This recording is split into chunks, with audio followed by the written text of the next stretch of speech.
பேராசிரியர் கல்கி பேசியிருக்கார் தமிழில் சிறுகதை அப்படின்னு. எப்படி சொல்றது சுவாரஸ்யமா எப்படி சொல்றதுன்னு சொல்லி அப்ப பேசியிருக்காரு. சிறுகதைன்னா அது சிறுன்னு அர்த்தம் இருக்கு, அதனால சிறுசா இருக்கணும், தேவைக்கு அதிகமா வளர்த்தாத. கதைன்னா அதுல ஒரு கதை அம்சம் இருக்கணும்.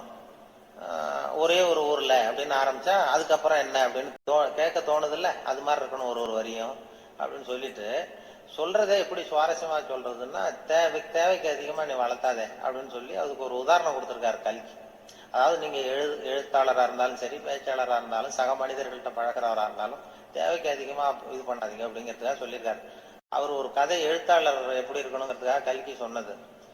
ஒரு நாள் காஞ்சிபுரம் உபய வேதாந்த தேசிக சுவாமிகள் தன் வீட்டு வேலைக்கார குப்பனை கூப்பிட்டு, அடே குப்பா, நீ உடனே ஸ்ரீபெரும்புதூர் ஓடி போய் திருவேங்கடாச்சாரியை சந்தித்து திருக்குடந்தையிலே இருந்து இங்கே வந்திருக்கிற திருநாராயண ஐயங்கார் சுவாமிகள் திருக்கோவில் ஆராதனைக்கு திருத்துழாய் எடுத்து திரும்புகையில் திருக்குளத்தில் திருப்பாசி வழுக்கவே திருவடி தவறி விழுந்தார் என்று சொல்லிவிட்டு வா அப்படின்னு எழுதினாராம். சொல்லிவிட்டு என்னப்பா சொல்லிருவியா அப்படின்னு கேட்டிருக்காரு. நான் சொல்லிடுறேன் சாமின்னு இருக்கான் கூப்பேன். எப்ப இன்னொருத்தரை என்கிட்ட சொல்லி காட்டு, என்ன சொல்லுவேன் அப்படின்னு கேட்டாராம். அது என்ன சாமி, கும்மோன் தாசாமி குட்டையில விழுந்தான்னு சொல்லணும், அவ்வளவுதானே,